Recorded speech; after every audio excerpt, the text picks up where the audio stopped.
Hello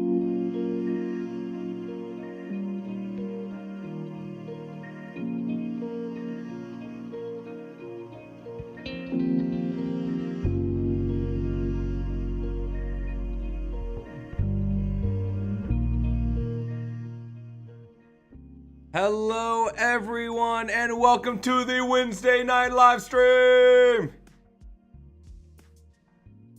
Oh my god, it's time.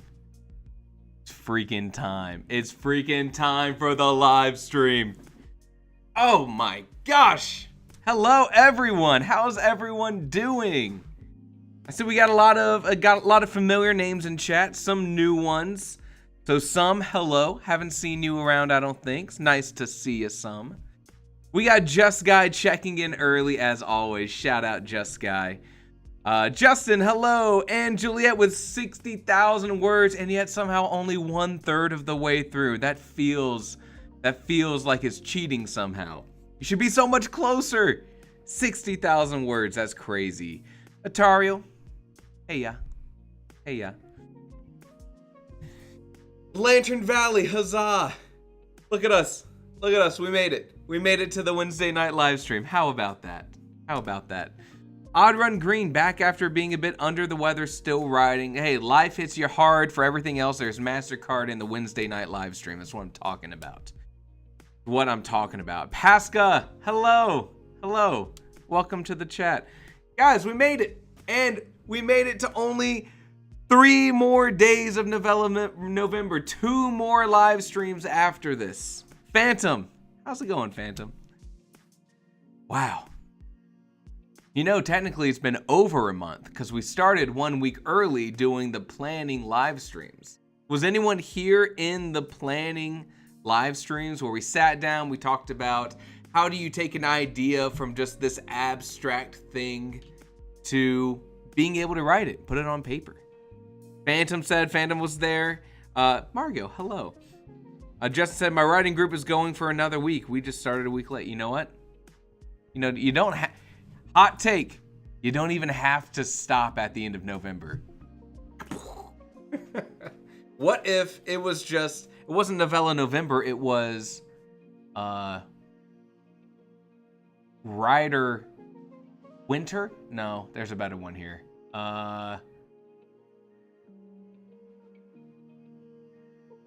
Book Ender Winter. Finish your whole book this winter. Don't even have to stop right here. Not my best work. If there was, I need a soundboard so I can put in the laugh tracks that I need to really sell a joke right at the end. That's what I'm missing. I got to give it the Friends treatment. Justin says we try to get at least a short story done every 4 to 6 weeks in my group. Dude, that's awesome. And you should invite your group. I got to make sure not to slap the table here. It comes right through the microphone. Should make sure that next time we do a writing challenge in the Discord, you should invite your group. A lot of fun. My big challenge for the next writing challenge is simply to get more judges. Harder than you think. Creative Otter. Thought I should drop by real quick. I appreciate that. Hello to you and your own. Everyone who's out there. Hello. Yellow. Oh, we're getting towards the end. I'm at 32,600 words. An easy 32,600 words. You know, I don't usually write 2 hours or an hour every single day, but it is so hard to argue with the progress. It still feels like writing in this way.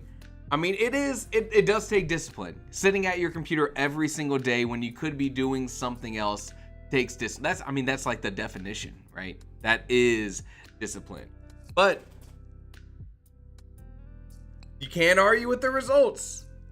You got Margot with their progress. We had who was it that said they were at 60,000 already? I think that was Juliet and Juliet. What did I say? And Juliet.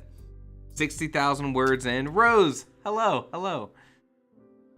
Yeah, you know, it's funny because they said crazy devotion when I start hearing all of you guys' word counts. The crazy thing is, so many of us were also in the chat when those word counts were just Hey, I started writing my story today. I hit 3,000 words today. I feel pretty good about it.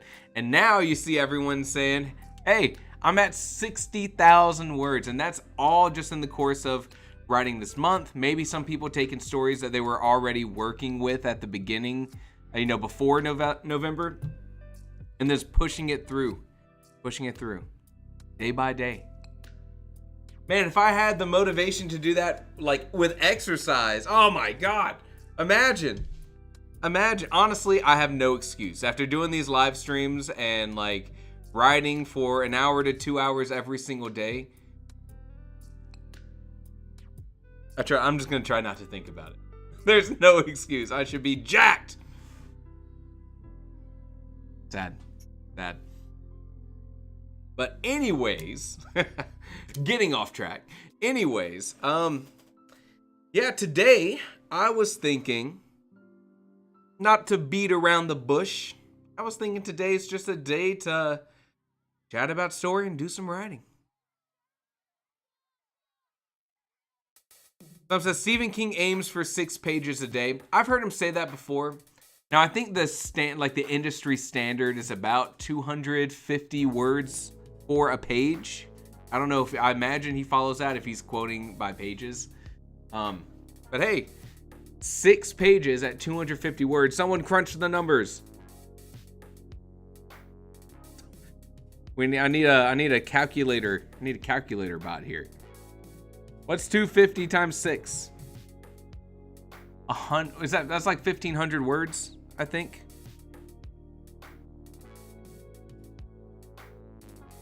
Dario says, I found really nice friends in the Discord. Felt like they deserve a shout out. They know who you are. Hey, you know what? Let's take a moment. I have been so astounded by how awesome our community has been in the Discord. For those who are joining us and maybe aren't part of the Discord, you should check it out in the link below. We have a pretty great group of people. Everyone sort of wants to lift each other up. Everyone wants to support each other. Everyone wants to, talk about story, help you make your story better, and also it's just like a friendly environment. So if you're looking for something like that, some like-minded people to chat to, that's pretty nice. Lantern Valley is potato. What? There is nothing more discombobulating than learning, like meeting someone in the Discord and learning them by their username, and then they have a completely different setup on the YouTube. It's like, I thought I knew you. And like I don't even know who you are. We also have Daft Zeppelin, used to be their name in the Discord, but then they change their name every week or two, it feels like. I can't keep track of who this person is. But we love the Discord. And the Discord's gonna keep growing, keep getting better. I am not a Discord expert. I wish I was. So I'm just trying my best to make it the kind of resource that writers can really use. Got some good long-term plans, but they're long-term for a reason, because I want to make sure I do them right. So, love that. I hope it keeps growing, and I hope we have more people who join that all lend themselves to such a great community. Tario, it was very nice of you to shout out your lovely friends that you made. And lovely friends who who you are out there. Feels good. Feels good to be around friends. Shout out to friends. Love it. All right, so here's the plan. Today is just a day to write. We're kind of in this like not necessarily home stretch kind of situation, but we are in the situation of the home stretch of the live streams. We have today. We have the earlier time slot tomorrow, Thanksgiving Day for the Americans. And we have our final, last live stream Friday. let me go through some foundational sort of live stream stuff. You know the kind of thing. You know the kind of thing we got to do here. Very first, shout out to Pro Riding Aid. Thank you to Pro Riding Aid for partnering with us for the stream. It's because of their partnership we don't have to run ads on everything, and then it's just like getting in the way of doing all these things. The entire streaming experience is better because of it. Pro Riding Aid is the editing tool that I use. It is the storyteller's toolkit. Not only does it help you edit your story when you are at that point, when you're ready to touch up your words and to rephrase things in the correct way and all that, it gives you the feedback for you to understand more about your writing process and leaves it up to you to decide whether or not you want to apply that advice. More information is typically good information, and that's what Pro Writing Aid does. So shout out Pro Writing Aid. Love it. Second thing, for those who don't know, I wrote a book this year called Starlight Farm's Kennel for Talking Dogs. We are having a live stream December 13th, which is a Friday, where we are going to do a full story breakdown. This is going to be a Q&A. This is going to be me sharing my Scrivener file. This is going to be me showing you everything about the writing process that I did, all the different features in Scrivener that I used that I found really helpful, how I set up the plot framework, how I set up all my characters, full spoilers, breaking everything down in this story, the things that I loved about it and the things that I hated. If you want to pick up this book and read it before then, the ebook is on sale for $1. If you don't care about spoilers or you don't have the time to read the book, it's a short read. This is about a weekend read. Maybe if you're really sitting down for the sessions to like read, probably reading it in 4 or 5 quick sessions. If you don't care about spoilers, I would say still attend the live stream, because I bet you will learn something that will help evolve your creative process in some way.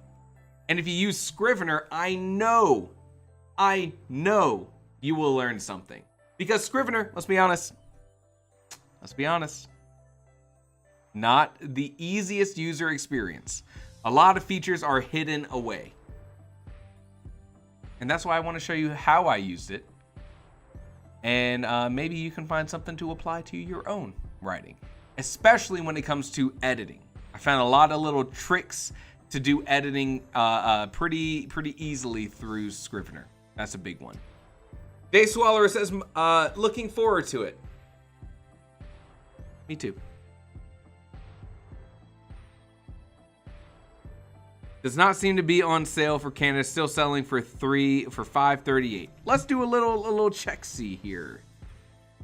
Let's see. I've never run the promotions through KDP, so let's see if I had to target specific locations. Let's see what we got. Let's see what we got. You do have to choose the marketplace. Interesting. Let's see. Create new.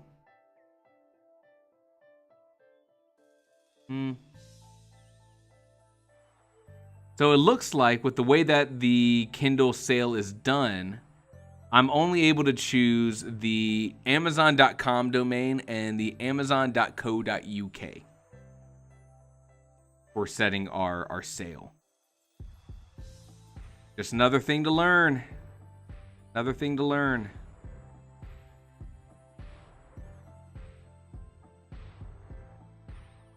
So as far as I know,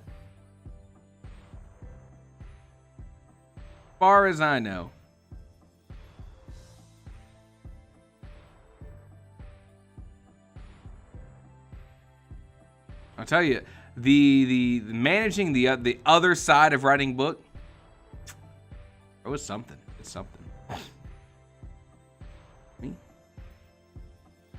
All right, the Amazon.com sale is going right now.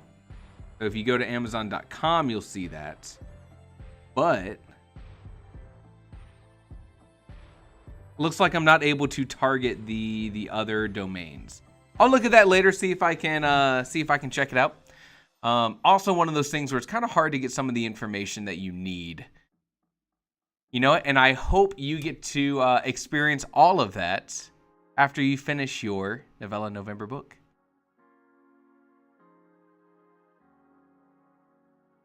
That'd be nice. I did a video on Amazon ads you can watch in preparation to see some of the business side of writing. It gets a little crazy. But in our, you know what we should do is in our big live stream for Starlight Farms, we should probably talk about things like choosing the trim size of your book, how you use Scrivener to format the inside so it ends up looking pretty good. Those would all be good things to do. I'll keep that in mind. Justin, I appreciate you bringing that up to me. You do have to choose the domain, but in my dropdown, all I see is Amazon.com and Amazon.co.uk or something like that. So, like I said, I'll check it out again to see if I can maybe do a more widespread sale. But when you're looking at Amazon KDP, you're only given two kind of promotional things to do.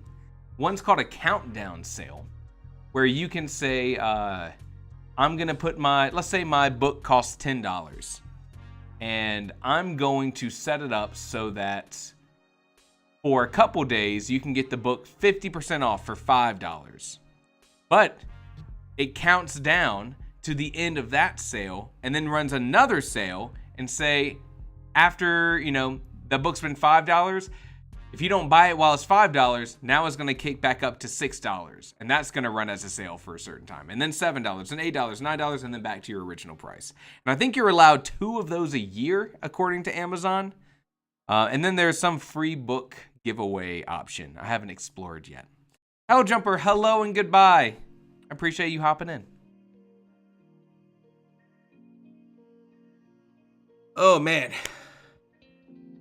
Yeah, writing business stuff. Book business. The other side of writing. It's something. It's something. Does anyone think that the book that they're writing now, and I've already seen Margot's answer, I think, in the Discord. Does anyone think that the book that you're working on right now, you will plan on self-publishing? Anyone here planning on self-publishing their Novella November book?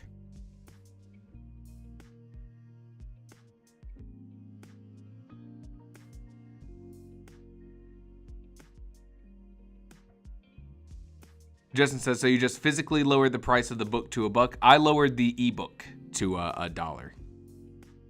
I don't believe that the sale thing that you were talking about for still being able to get all the royalties applies to all the fees, because there's still a printing cost to this book. It costs $5 to print this whole book. So I think that there's some, I don't think those fees go away. I don't think Amazon would let you do that. But the ebook down to $1. Dara says, if I get to finish it someday, sure, but it also gives me some anxiety. We should talk about that. Margaret says, yes, definitely. You've seen me say it before, but yes, if revisions go well. Pasca says, I plan on self-publishing my novel when it's back from the editor. Very nice. Yeah. You know that I am a big advocate for self-publishing. Rose says, nah, still in planning. You got a long way to go, Rose, but you can do it. You can do it. Atario says, it gives me some anxiety, and it should. I think sharing any kind of artwork that you do, whether it's a painting that you've worked on for 40 hours or a book that you've worked on for 40 hours, that is definitely an anxious thing to do. So totally feel that way. How do you get over that sort of anxiety? The way that I did it, because I also felt anxious. And for me, personally, I felt like not only is this like my first offering in a self-publishing kind of sense, but I also felt like as a writing YouTuber, weird to say, I know. As a writing YouTuber, there may be people who pick this up and be like, wow, bro can't write. Unsubscribe. So I also had some anxiety with that about I'd seen other people who were like, I read this other writing YouTuber's book and it wasn't that good. So now I take all their videos with a grain of salt. And I was like, love to hear that. So when I had anxieties in my head too about this, but then I realized, after I had written this, I think acknowledging that, this first offering is not going to be a perfect book, and I shouldn't expect it to be a perfect book. And honestly, no one else should expect it to be a perfect book. It's not going through a team of world-class editors. It's going straight from my computer into a file, into your Kindle. You know what I mean? And then I also looked at it in two other ways. The very first thing I thought was the fact that I like it. I like this book. It's not even my favorite book in the world, but maybe it'll be someone else's. But more realistically, I thought it was a fun story. I liked the characters that I was writing. I felt like they felt kind of like, I felt like I did a good job with it. And anytime you feel like that, you should share it. Maybe someone gives you a 3-star review on Amazon. Maybe your mom gives you a 5-star review on Amazon. Either way, though, this is now forever part of my writing career. And if that makes you anxious, that's also another kind of anxiety-inducing thing. If I wanted to, maybe one day I am a big author. What, do I look at this differently? Do I remove it from my catalog? I wouldn't hope so. Instead, I see this as a checkpoint, a check mark, a snapshot of my writing ability, my writing mentality, my writing style at this point in my career. Maybe I'll get better. God, I hope I get better. Maybe I get worse. God, I hope I don't get worse.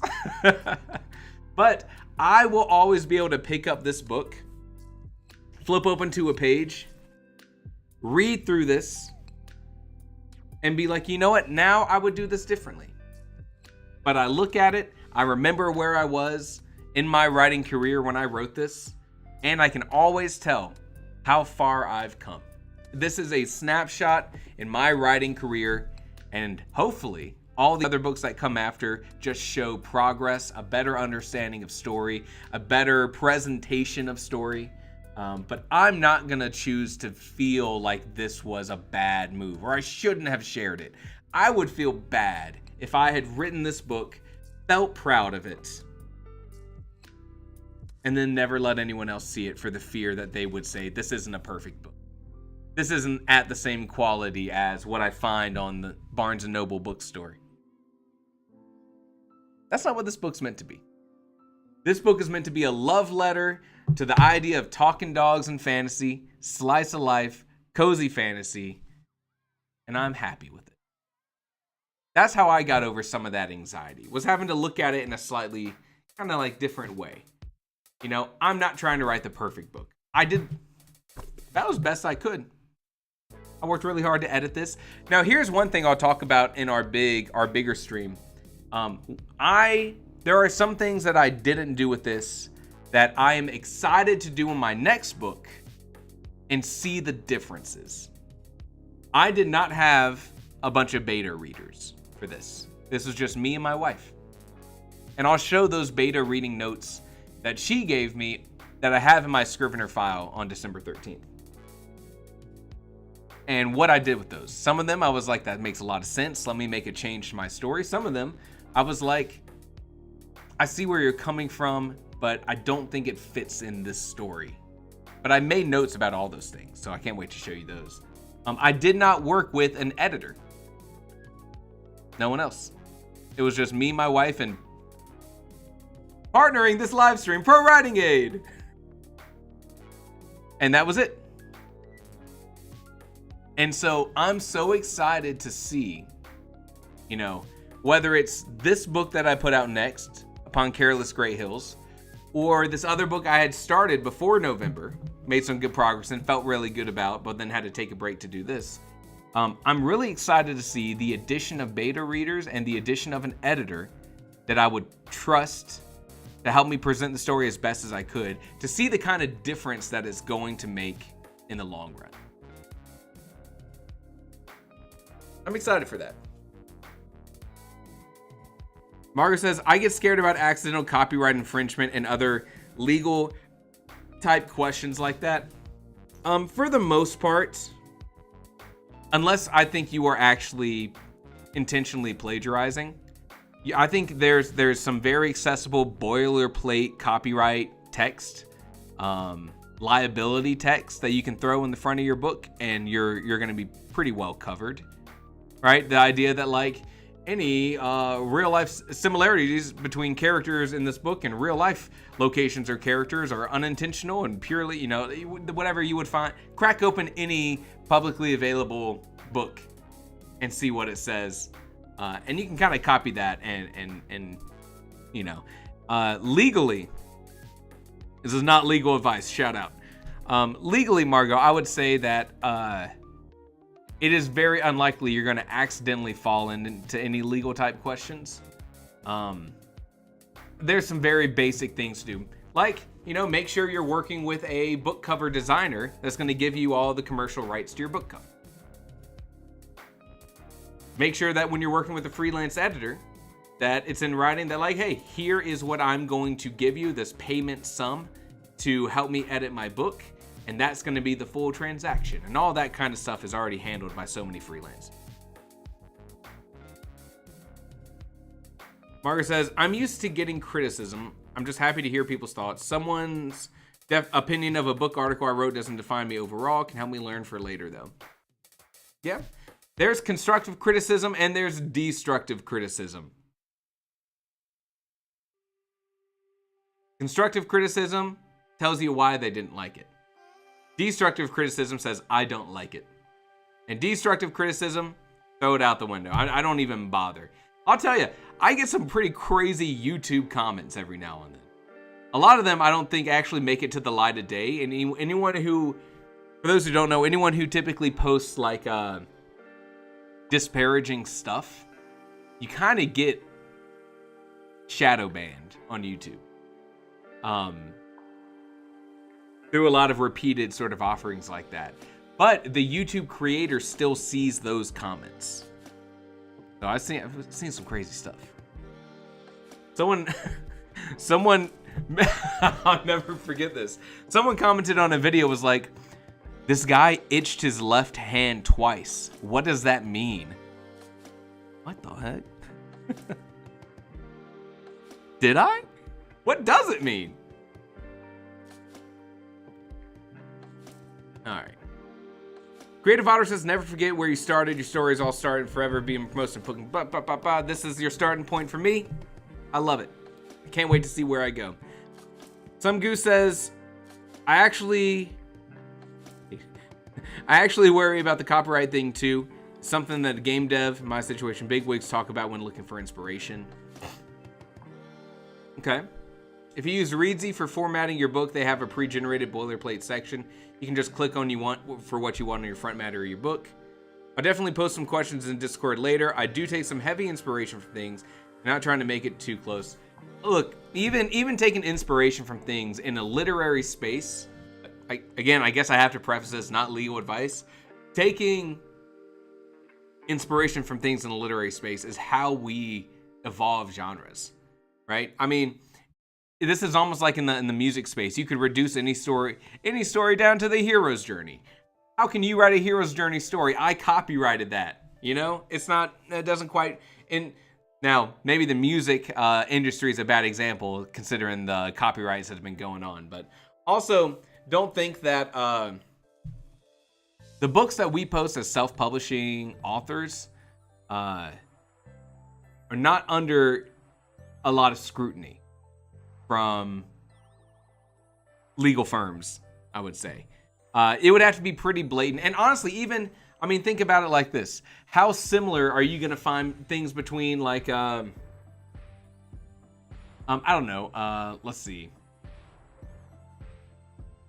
Trying to think of what are some good examples.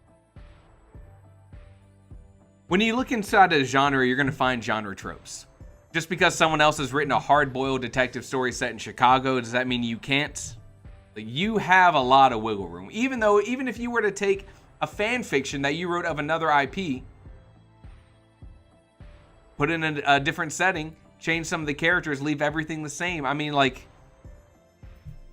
I don't think you should be worried as a self-published author unless you are actually plagiarizing word for word entire passages about your book. The Eumenides. I don't know if I have an original story in me, but I started writing fan fiction in order to actually create something, and I have a similar approach I enjoy, and maybe someone else will too. That's right. Pretty much every single thing has been done. Creative industry is being a dead horse. Just beat your horse deader than everyone else. Yeah, I mean, the idea is like, okay, is this work transformative? And your expression of a story, even if it's similar to another story in your genre, is your expression of it. And we're talking, Margot, we're talking 120,000 words in your story. I mean, like I said, unless you're plagiarizing text, unless you're plagiarizing entire passages, which there was a very prolific author in the self-publishing industry that got busted for this past year. Unless you're copying passages, I mean, writing books is being inspired by other books and writing books in your way. I don't know. It's hard for me to verbalize because I consider it to be kind of a very, very common sense kind of thing that your expression of your book is not going to be the exact same as someone else's expression of a similar book. I mean, even taking in, you know, Hunger Games, YA dystopian, kids versus adults, put them in an arena and let them fight it out. How many times do you think that's been done? Not only in a self-published sense, since Hunger Games made it popular, but in the space of traditional publishing trying to cash in on that trend. I don't know. I feel like I see that kind of thing happen pretty often.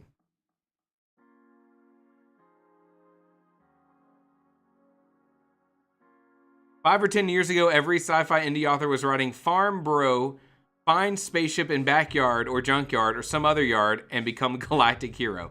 You know what? I'd read multiple of those stories. They sound awesome. They sound awesome. You know what? I mean, yeah. So that's my own opinion. I won't harp on it anymore. You're allowed to feel anxious about whatever you want to feel anxious about. I'm not going to tell you that you're wrong in feeling anxiety because that's not how anxiety works. Boom, I guess. All right. How about we do some writing? Also, I'm going to have to go grab some water. So I'm going to go ahead, kick off the timer, turn that lo-fi music up. Junkyard Starship. Sounds right up my alley. Landerville says, next up, Junkyard finds Farm Bro to start farming on the land so it's no longer junk. Look, the genre is evolving. That's all it takes. Oh, man. All right. I'm going to go ahead and start the lo-fi music, start the timer, go run and grab some water, and I'm going to come back and write, and I will see you guys in 20 minutes. This time, I will make sure I start the timer. We off. I'll see you on the other side. I'll be right back.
Writing sprint number 1 is done. Oh, that was fun. I'm in a scene where it's just my two characters talking, solving little bits of this mystery, talking about, oh, I could write dialogue all day. All day. 33,383. 33,383. Love it. How'd everyone do? Got around 600 words in. Just Guy, what's your word count at now? You've been doing a lot of writing. Margaret says 100 at 124,000, the big bad evil person is gonna be killed. Unless the MC can choose to save them. But will they? Will they? Or do some villains deserve to die? Very nice, very nice.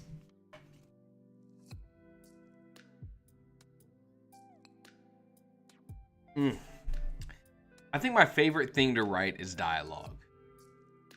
I think I would prefer to write dialogue more than anything else because it feels like it has so much personality in it. Justin says, you know, it's okay to say guy, right? I do. Like that acronym is for guy. Yeah, I know. Yeah. I think I like writing dialogue more than anything else. But you can write too much dialogue. Tell ya. Too much. Some says, watching the stream helped me with my imposter syndrome because, man, I thought I was slow. But seeing this with my own eye sockets helped bring perspective that I shouldn't be typing and coming up with ideas at 1,000 words per minute. But if you could, that'd be pretty sick. And you know what? Honestly, that's kind of the whole point of doing this live stream. It's like, demystifying it a little bit. Like, hey, this is what it looks like to write. Sometimes it's super exciting and you're in the trenches, right? Doing the fun parts of your story. Sometimes you have to write the scene to get you from point A to point B. Sometimes it goes fast. Sometimes it goes slow. Sometimes you're super excited to write and you're gung-ho and you're ready. And sometimes you're like, all right, time to just go for it. Time to just put in the work. Humanides. Let me know how to pronounce that. I'm handwriting at the moment. Wild decision. Oh man. Just got 2/3 of the way in roughly, so 68K. Wow, that's a lot of progress. Just Guy, did that come in? How much of that was from November? I'd love to know. Mario says everyone writes at their own pace as long as you end up with good words. Length isn't everything. Yep. I mean, I had days when I was getting with Starlight Farms, and I was hitting like the, 5,000 words today. That feels really good. That's like, I feel like drained creatively when I hit 5,000 words, and I feel satisfied. And I've pushed it beyond there, 7,000, 9,000, 10,000. But I do think I start to notice some drop in like prose quality towards the end there. But you know what? The proto draft is for getting your story down for the most part, and then we make it look nicely. Some says, I spent all day yesterday thinking about how to rework my refusal of the call aspect of my story, and I changed exactly nothing of it. I was kicking myself for a day of nothing done, but that's how it works. Yeah, that's how it works. Look, I think anytime that you're thinking about your story, that is work you are putting into the story. Sometimes you're thinking about a character and you're like, you know what, it'd be really cool if I did this. I don't know, maybe I shouldn't. You still put in the thought and made a conscious decision. It just happens to be that decision didn't lead to any words going down, Margaret says, yeah, when I'm speeding for November, it totally looks like nonsense. Since I'm prioritizing word count. Yeah, and that's what editing's for. Thank goodness. Thank goodness we're not publishing our first drafts. I already know going through this story, I think I'm gonna have to do a round of editing for just like intensifying certain scenes. Like, I really enjoy my scenes that I get to write with dialogue between my two characters. I feel like I got the their personality. I'm really understanding their personalities, building them distinctively, showcasing different flaws. I really like that part. But there's been moments of my story that I know in like the mystery of the story, I need these moments that really feel more impactful. So I know I'm going to be focusing on that with some of my editing, but in the meantime, it's all about getting that journey down. Humanities. Oh, like humanities. Amenities. Started out in November, cleared out some weekends to dedicate into writing. Just guys, that's 68,000 words in this month. That is crazy. That is awesome progress. You should feel proud. That's a lot of hard work. Justin says, whoa. Who said we're not publishing our first drafts? Do you imagine how many stories you could write if you never had to edit them? Right? Finish the last word. Cut it, send it out. Humanity says it's super pretentious.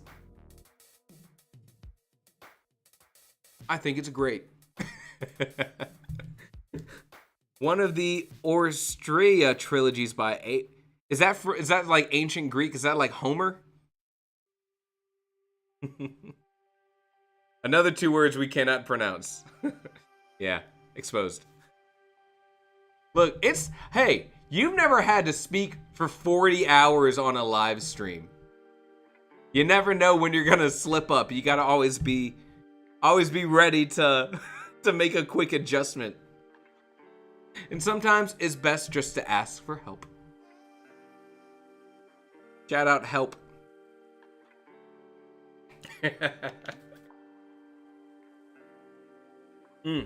I also, in my story, if it's good enough for Howard or Lovecraft, it's good enough for me. Heck yeah. And Juliet says, I overwrite in my first drafts. I cut up to 15% or so in later drafts. Yeah, I think in my first book that I wrote, I underwrote. I just wrote the content that I needed. And I think now in this book, I'm being a little bit more verbose in some scenes. Ancient Greek, boom!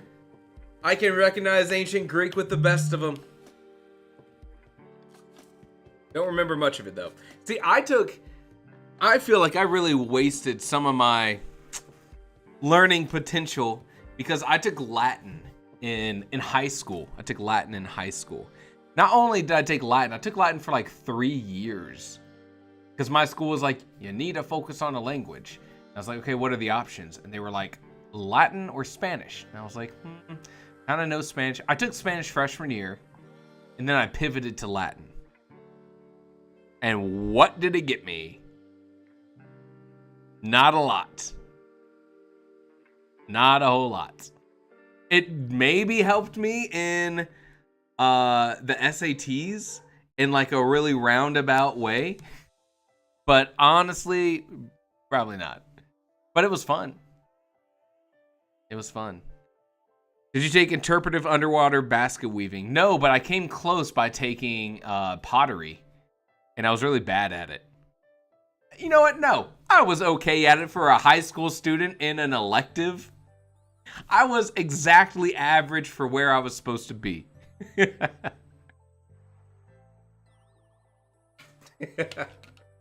I do feel silly though, because my Latin class, like my senior year, was like over the summer, you're in the Latin club, which I had joined a couple meetings for the Latin club. They were like, if you're in the Latin club over summer, we're doing what's it called? Like a field trip to Rome. And it'll be like a week long. And it'll be like a week long, you know, like travel, boardings included, food's gonna be included, and it'll be like $500. And me, being from a family that didn't have a ton of money, was like, bro, 500, there's no freaking way There's no freaking way my parents would go for that. So I didn't even tell them. Now in hindsight, I'm like, bro, a round trip ticket to Rome for $500? That's insane. That's insane. I don't know how they subsidize that or what, but I feel like an idiot now that I was like $500. But me, I was like, $500? There's no freaking way. That's an insane amount of money. So, you know, perspectives change, and that's what happened. Some says, pottery in my high school, I wish my high school was cool enough to have a class like that. My situation was weird because a high school opened up brand new right by my house as I was going into my freshman year of high school. And so I was part of that first class that went into the high school as a freshman. So I was the first class that was going to be there all 4 years.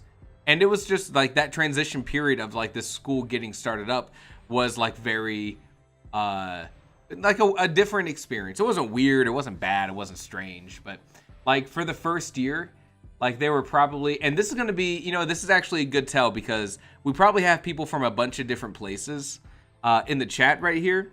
I would want to know, in your high school or high school equivalent, how many students were in that entire school? And for anyone who's not in the US, we call high school the last 4 years of your education. Because in a lot of the high schools around me, they were probably like in the entire high school. So that's the last 4 years of your standard education.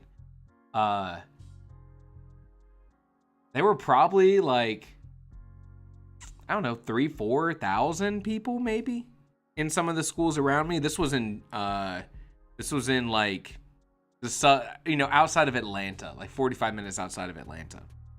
And so it was like, I consider that to be pretty big. But when our high school opened up, yeah, some says they had 300 in their grade, give or take, so like 1,200 total. When this new high school opened up, they brought in like 500 freshmen, like 200 sophomores, and then like 90 juniors and no seniors. Tario says they had like 1,200 students. Okay, it looks like it's getting there. You know, Humidity says around 400, 100 per grade. 100 people in my entire school went to a weird school. Like, so when our school started up, it was a weird structure because we didn't even have any seniors because they didn't want to take any students who were in their own high schools and had been there for 3 years going into their senior year. They didn't want to pull them away from that, you know, that legacy, I guess, that they had built up, and put them in this brand new school. 500 people in a class sounds like madness to me. Yeah, and you know what? Honestly, for me, that was pretty crazy because before that, I went to a different school, and we probably only had 60 people in our entire grade, our entire class. So going up to 500 was a big step, but it was a lot better than going up to like 1,200 people in just that freshman class. That kind of eased me into going to those schools. And in that, they were kind of figuring out what programs to do. And so, like, you know, the art department they weren't working off of all the equipment that they had accumulated over, like, you know, 2 decades. They were like, here's like the stuff that we have. Let's do a photography class. We could offer pottery. We could offer drawing and painting. We could offer art history. And I was like, bro, hook me up with some film photography. That's what I want to do. And they were like, you got it. You just have to do 4 years of art before you can do that. And I was like, dang, I kind of suck at art. And they were like, don't care if you want to take photography. It's got to be in your senior year, and you have to have done art every single year up until then. I was like, all right. So I took art history, and I took drawing and painting, then I took pottery, and then finally photography. And I was not good at any of them until photography. And even then, I was an amateur, right? Wasn't good at it, but I had a lot of fun, and that's what matters. And then I took an acting class, and my ego went through the roof, and I was like, I'm going to be a YouTuber one day. Just kidding, that's not true. I did take an acting class, but...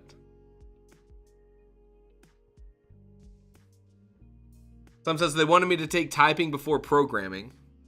We took typing classes in like 4th grade, so that would have been like 10 years old. They were dropping us off at typing, but we weren't doing any programming then. So yeah. We had book binding. Oh, that sounds awesome. I would have loved to have done book binding. Biting? Don't bite your books, people. Our teacher just let us do whatever, so the names were just for show. That's a classic art teacher move. Why do you all have such fancy classes? I was coming from a school that didn't have any of those fancy classes. And I was told this was like a private school. I was told public school is like bad. You shouldn't go to public school. Stay here in this private school. We offer EE, geography, band. Then I went to public school and I was like, whoa, we can do sculpting. We can do pottery. We can do acting. This is so much better. And there's way more people here. And then it was better. Then it was cooler. I almost did big book binding in college, but also had a crazy weird college trajectory.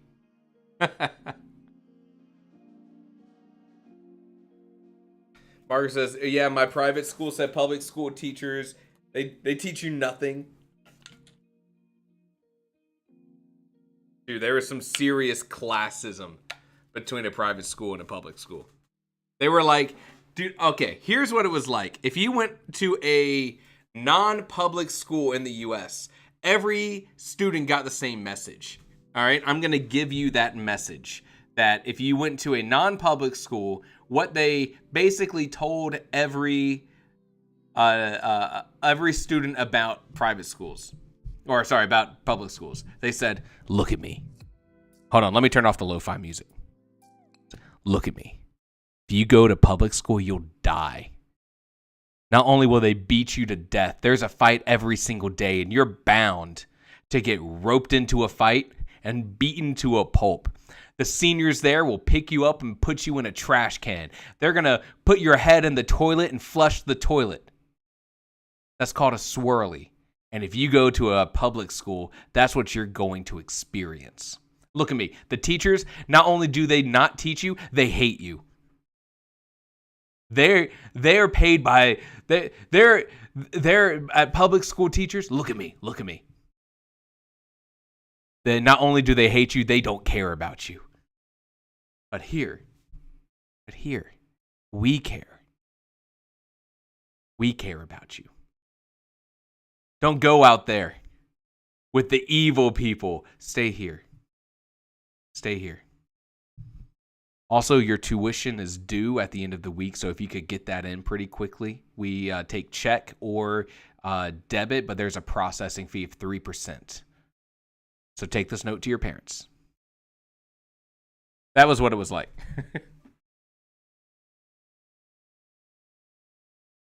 That's what it was like, in case anyone was wondering. Some says it was the exact opposite where I live. Private school had stuff like woodworking and automotive. None of that in the public schools. I would have loved, as someone who now loves woodworking, dude, I would have gotten such a head start, not only in a hobby, but a possible profession if I could have done woodworking or automotive or mechanic class, you know? But no, didn't have that. I've seen all those things because I did most of those things. Yeah, I mean, when I went to this public, there was probably 6 fights my entire 4-year tenure. And there's enough people there. If you didn't want to associate with people, you didn't have to. And all the teachers that I had were totally fine. Totally fine. We only had music in elementary school. We had music in elementary, but at that private school, they were like, we're going to get band started early. So like, do you want to play? What instruments do you want to play? And I was like, I want to play drums. And they were like, great, you can play trumpet. I was like, okay, I guess I'll play trumpet now. Someone says, I was lucky. Everyone in my grade was chill. I got lucky. I heard in later years how bad the grades below me were. I don't know. I think a lot of it's taken out of proportion. And like, at least in my own experience, I liked going to the public school because like with 60 people in a class at this other school, you couldn't escape someone. Someone was bothering you, someone was picking on you, there was no way to really get away from them. You were always across the room for them. At a public school with 500 students even in that first year, you didn't want to associate with someone.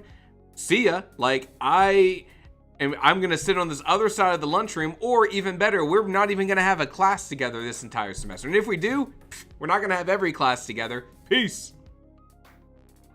But everyone's experience will be different, of course. And hindsight probably looks at it through rose-colored glasses.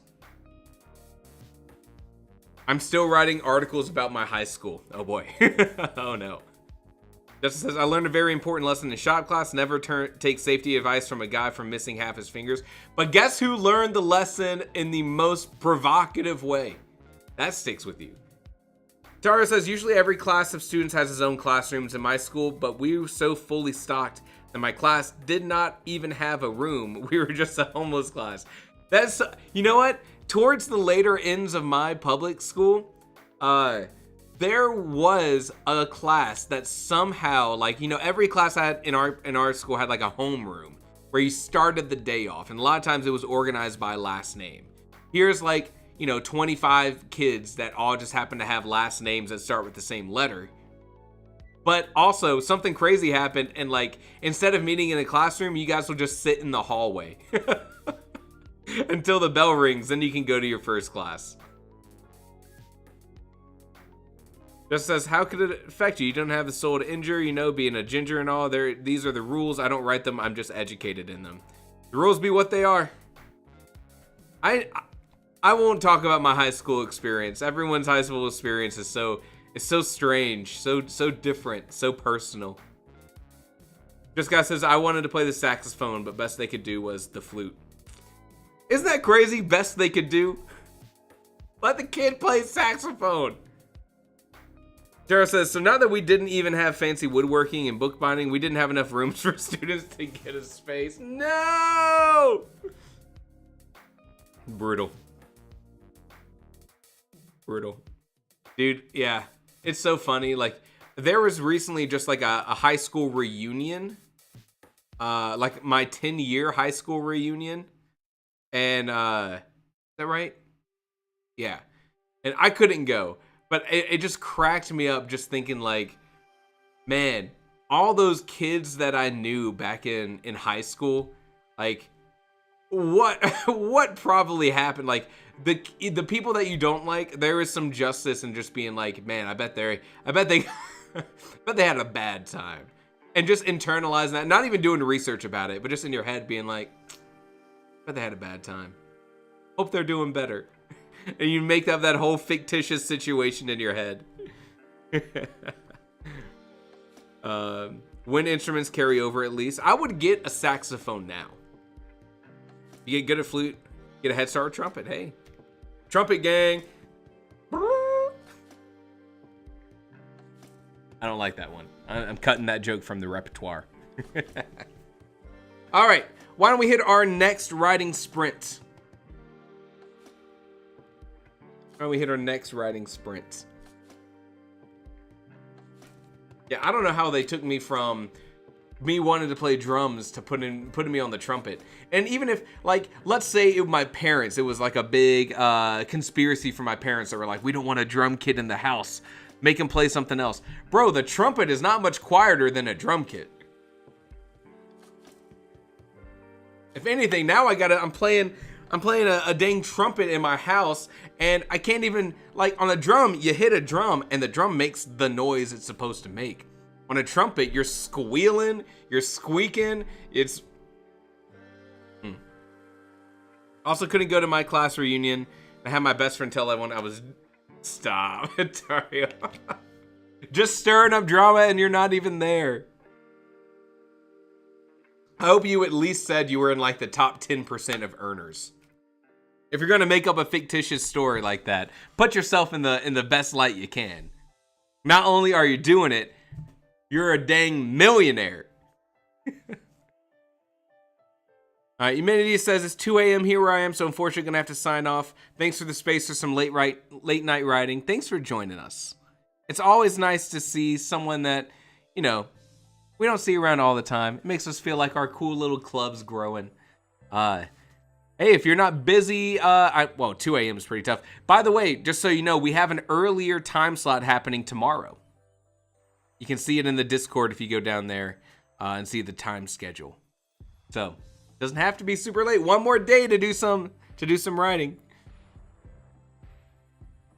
All right, let's do it. Speaking of, we got to do some. Let's be productive. Sleeves going up. Let's do it. I'm putting the lo-fi music up. Putting the timer on. We going.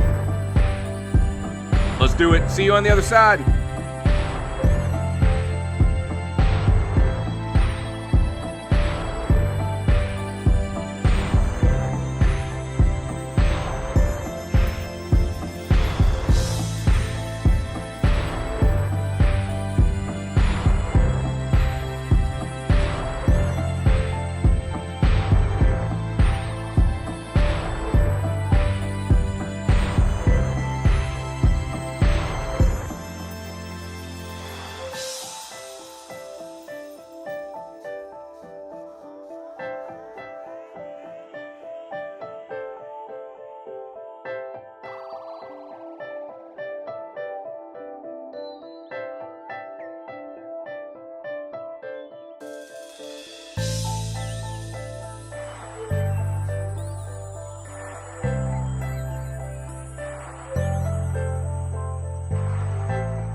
right, there we go. Writing sprint number 2. Look at that. Look at that. Let's find the right volume for the music. There we go. We're sitting at 33,761. 33,761.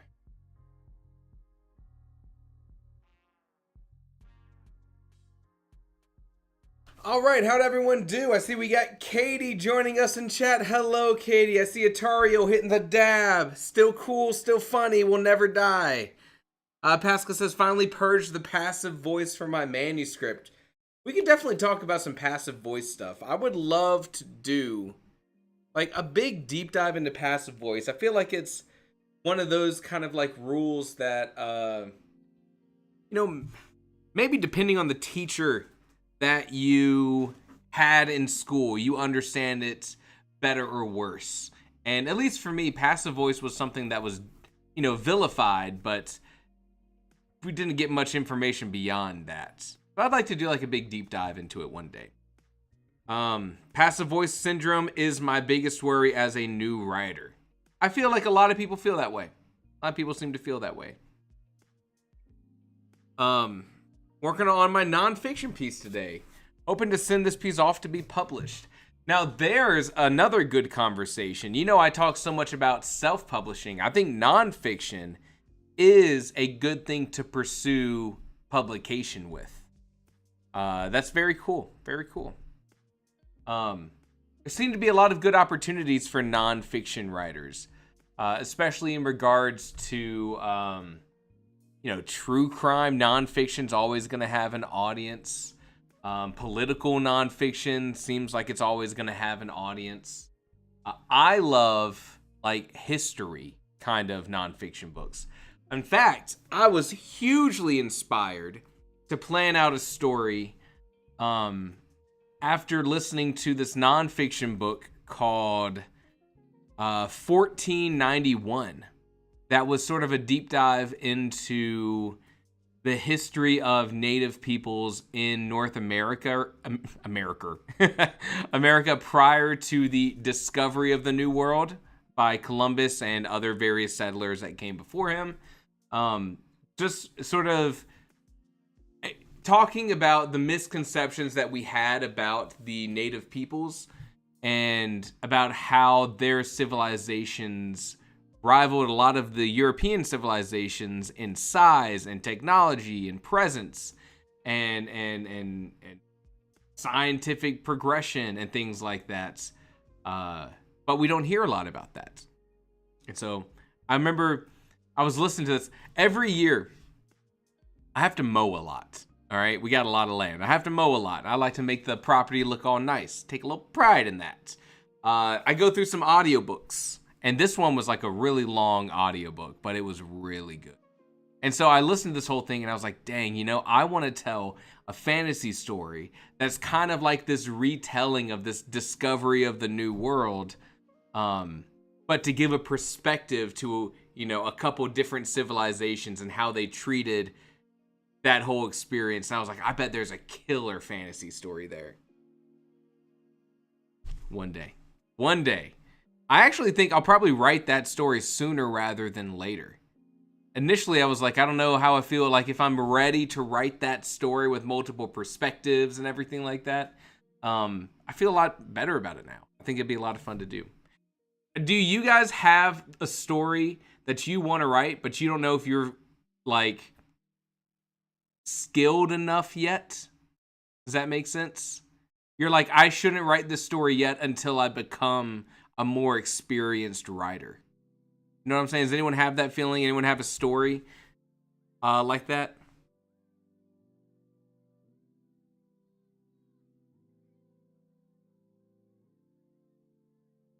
Phantom, feel free to bug me on Discord.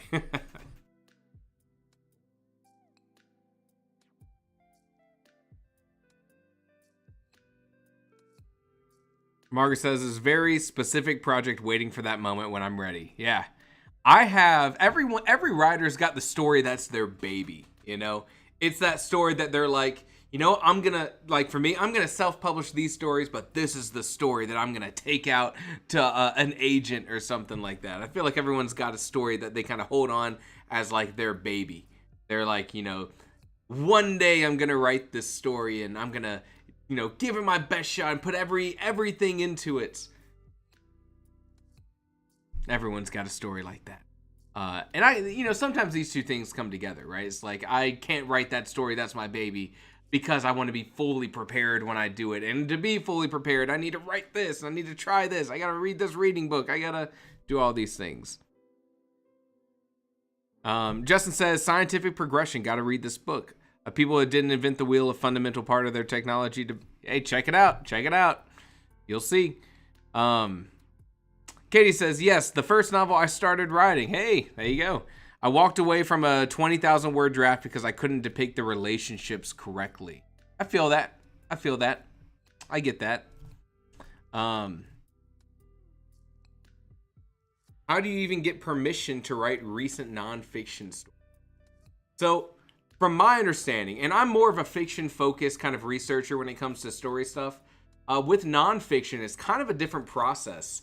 Now, you have nonfiction books that are almost like sometimes like a doctoral thesis, right? I think Sapiens was a really famous nonfiction book, really popular nonfiction book that was kind of like that. And I could be wrong about that. Let me see if I can pull up Sapiens. Excuse me. But usually, like, it's whether or not you have, like, I'm going to write this nonfiction book because I know a lot about this topic. And then you have nonfiction books that are like, I have an opinion about this topic. And then you have nonfiction books that are like, I want to portray like an event in history or a very specific technology. The thing is, like, nonfiction, from my understanding, the way that it works when you want to publish it is, you know, in fiction, you write your whole manuscript and then you like pitch it to an agent, and then that agent's going to help you take it to traditional publishers to find the deal that's going to work best for you. From my understanding, and please correct me if I'm wrong, what I've heard about nonfiction is a lot of the times you'll go to a publisher and be like, I want to write this nonfiction book about this topic, and you guys negotiate the details, maybe even the advance, before the book's actually written. And of course, going in there and saying like, here's my portfolio of books that I've written to show that I can do it competently is probably part of that process. But the content that I've heard about for nonfiction stuff seems to be more like, I'm a really good researcher. I can make a story or an interesting book out of a topic. Here's how I've done it in the past. Here's the topic I want to write about, the market research, the sources, what's going to make this unique. And then then you actually kind of work out the deal beforehand. So correct me if I'm wrong. That's just what I've heard about it. Mark says, I've had more of the opposite. It's my baby, so I refuse to change it. It's too special. Lenter Valley says, I stopped writing a book when I was 13 because my vocabulary was low. I was describing things like meditation before I knew that there was a word for it. Hey, but imagine how much further you've gotten now. Yeah, that's a whole different challenge when you're talking about skills like vocabulary. Atara says, the first story I tried creating is just not ready to be written for the exact reasons you mentioned. I want it to be my best work. Now, Atariel, here's the deal. I felt that way for a long time. And then I found out I was building up these anxieties about that project. Because by saying like, this is the story that like I'm meant to tell, which is what I thought for a long time about the story that I wanted to tell. What do you do as a writer if you believe that and you write your story and it doesn't get the reception that you wanted it to get, or it doesn't get published, or you're not happy with the end result? At that point, to me, it almost feels like you've sabotaged your purpose as a writer. Because what do you do after that? I had to talk myself out of that mindset to be like, you know, what I jokingly call like my baby of a story. This story, like, I have all these plans for it. I really want to do so great, and I've planned it out so well. I had to actually convince myself backwards that like, you know, this is just another step of my journey as a writer. And it's one I'm really excited to get to, but it's not the end goal. I feel like I internally I had been putting a lot of pressure on myself by treating it like this is going to be my legacy. Man, what do you do? What do you do if you put that pressure on yourself and then, you know, what do you do after you write it? I had to turn my brain around to try to think of it a little bit differently. Lantern Valley says, I skipped chunks of a novel when I wrote in 2017 because I wasn't sure how to capture certain things in a novel format. Now I'm cutting lots of it. It was more fitting for film, games, not novels. Very interesting, yeah. Yeah, and you do have to write those things differently, for sure. Margaret says, my published work is largely memoir or opinion pieces, less reliance on citations. Granted, that's for digital magazines, not books. I've never published a book. Just Guy says nonfiction often differs from the writer's perspective or bias from what I've seen. And Katie says yes, and they also want a few chapters as samples too, talking about the process of getting it out there. You write a query letter to send to publishers. There you go. Hey, awesome. Some says, I sometimes wonder if since Americans, for example, have an average 8th grade reading level, if I remember correctly, if I should nerf my vocabulary a bit. But then I also simultaneously wonder that readers probably have a higher than average reading comprehension level. So it's interesting that you say that because I've heard that statistic before, which was like newspapers back in the day were written at like a 5th grade level because they needed to be accessible for every reader that could pick it up. And I think what you stumbled upon is probably the right thing, is that the people that seek out reading, the people that go out of their way to pick up books to read, are doing so because they like reading, right? You have to kind of get rid of this average reading kind of thing. But also, I think you're overthinking that part of writing your book. You know, write the book how you want to write it. The readers will find your book. You know, if you pick up a book and you don't have the vocabulary to read and understand that book, you know, you kind of never were a potential audience to that book anyways. And now maybe you choose to make the decision. I'm going to make this more general audience for a wider potential audience who won't be scared away from it. But I kind of, in regards to things like that, and specifically like topics, like should I write like this pirate book? There's an audience out there, and they want books of the kind of books that they like. I wouldn't worry so much about it. Tara says, nah, it is the end goal. After that, anything can happen to me, and I'll be fine with it. And then goat turquoise white horns. How apropos. I actually don't know what apropos means. What's with the goats? What's a baby goat called? It's a kid, right? Shout out kids. Wait, don't clip that. Don't clip that. That sounds weird. Cancel that. Cancel it.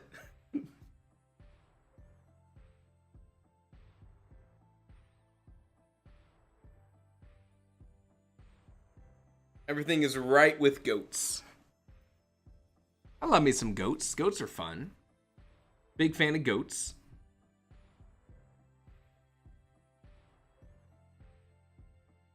You know, today's writing, it was pretty chill.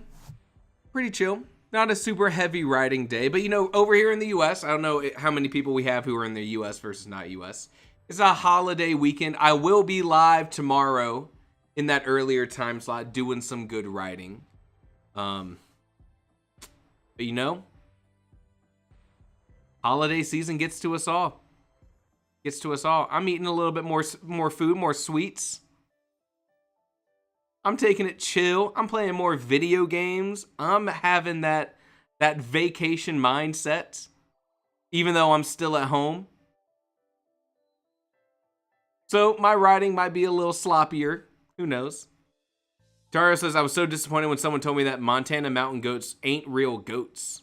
What? Are they not?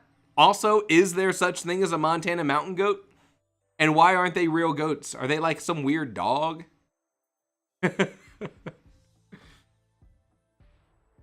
Math does not make sense. It's hard to capture big sweeping statistics, I imagine. He starts as also to the question of nerfing the vocab. I used to pick up books that were outside of my reading level when I was still learning. That helped me level up my reading comprehension. You know, the book that I want to write that we were talking about, that baby of a book, that book, I want to write like a middle grade level book. Maybe like upper middle grade, right at the beginning of YA, that age range. That was when I discovered books that I liked enough that would change like my trajectory in life, right? The first time you read like that big science fiction or fantasy book and you're like, wow, this is like a genre I want to like read more in. And then like, look where I'm at now. I want to write that book that sends those young readers down that path of like, ooh, this was awesome. I didn't know you could create worlds like this. Who's Brandon Sanderson? I want to be the stepping stone. Maybe that's ambitious. I don't know. How do you get your book into the Scholastic Book Fair? That's what I need to know. That's my way in. Some says, honestly, watching modern TikTok videos, there's where you're going wrong. I wouldn't be surprised if people wouldn't be able to figure out obfuscated and deciphered. Obfuscated. Feels like that's just like an incorrect pairing of letters.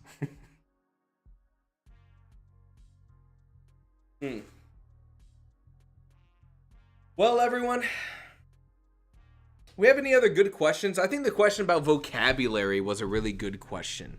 Are there any other writing discussion stuff you want to talk about? I think I could definitely appeal to that age range if I cut out all the random swearing. I don't write much swearing in my books. I have some swearing in this story. But swearing can be fun. Content warning, swearing. Lantern Valley says, picking up books that are harder to read is better than easier. It'd be better that we collectively improve reading skills by writing decently than lower the bar because we're not good at it. Yeah, interesting point. What the freak does obfuscated mean? Jay says, oh yes, I have a question. Give me a moment. I'm here for it. Obfuscate. Render obscure. I have some swearing in mind. Tario, Carson, have you ever written smut? Look, I'm the cozy fantasy guy. I'm just kidding. No, but I have a great, fantastic video idea that I'm going to do in the future. My wife loves she reads. She's not as heavy of a reader, I think, as I am, or maybe some of us in chat. But when she finds a series that she likes, she devours it. Like she just like will finish a book, close the cover, pick up the next book in the series, and open it, and she'll go through a whole series in like 2 weeks, which is crazy. But no, she reads like Fourth Wing. She read all the Sarah J. Maas, Court of Thorns and Roses, and some of the auxiliary, like other authors, similar concept series. So I was like, I would love to do a video where you sit down and you tell me all of these things in your books I have no experience with that you like. Like, what are the things that are necessary for you to have in those kind of romantasy books? And then I'm going to write a little novella where I try to get as many of those story elements in the story and write that perfect story for her, because I think that would be hilarious. I think that would be a lot of fun, and I can already imagine the video itself being crazy. The check-ins I would do on camera as I'm trying to write this, as someone who doesn't participate in any of those kind of books, being like, you will not believe what I had to write today. I had to write this scene, and I don't think I can share it with the world. So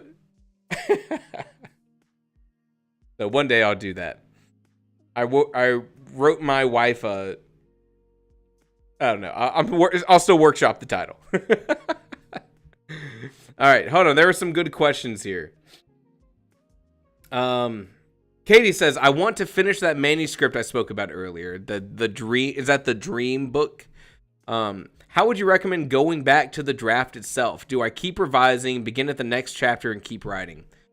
I find it really hard to go back to an old manuscript. Not even because, like, where did I pick off or something like that? A lot of times I think it's mostly just because my writing style will have definitely changed over that amount of time. Like, I have 60,000 words of the book that I hold so close that I want to write one day. And I've learned so much more since I've written that. Since I did those 70,000 words, I wrote and published this whole thing. I've done this whole life. I made my whole YouTube channel. I've went through so many different writing books.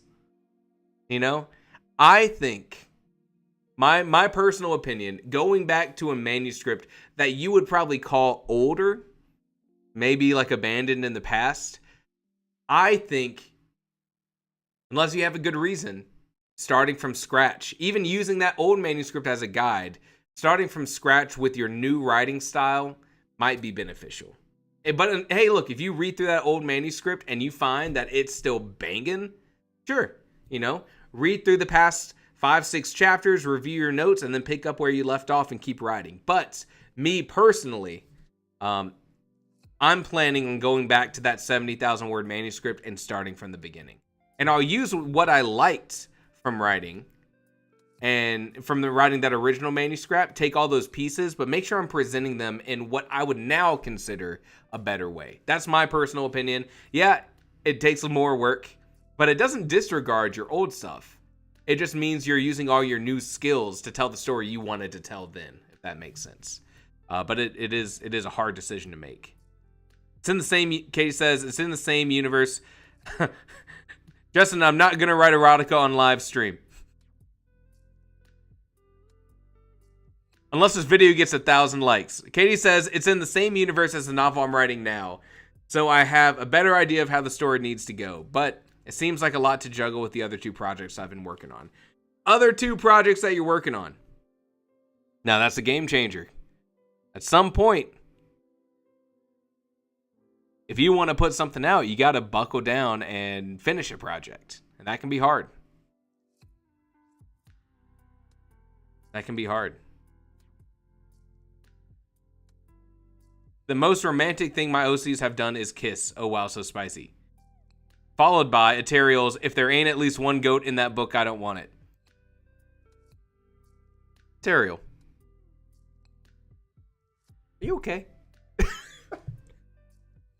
Is everything okay? If you need someone to talk to, our Discord is a great place to...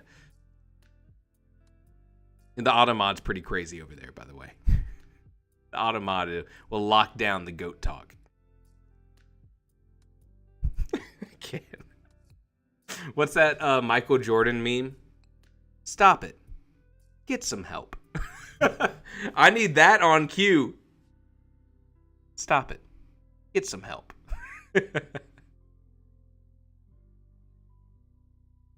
Chad Bro and the Dragon Princess is the title for you. Not a good one, but it is a title. That is the most title I have heard today.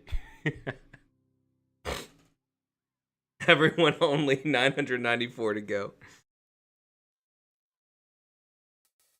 Can I send screaming goat gifts followed by the bonk stick gifts? All right, Chad, we're devolving into chaos. I'm going to go have some dinner, and you're going to have a great rest of the night, and you're going to share your progress on the Discord. You know what? I regret nothing I've said in this live stream, and you can clip that one. Goats, potatoes, and smut. What more could you want? Stop it. Get some help. Lilith. Good night. So glad to have you in the chat. Katie, Just Guy, Lantern Valley, Justin, Atariel, who else do we have? Margot. Who else?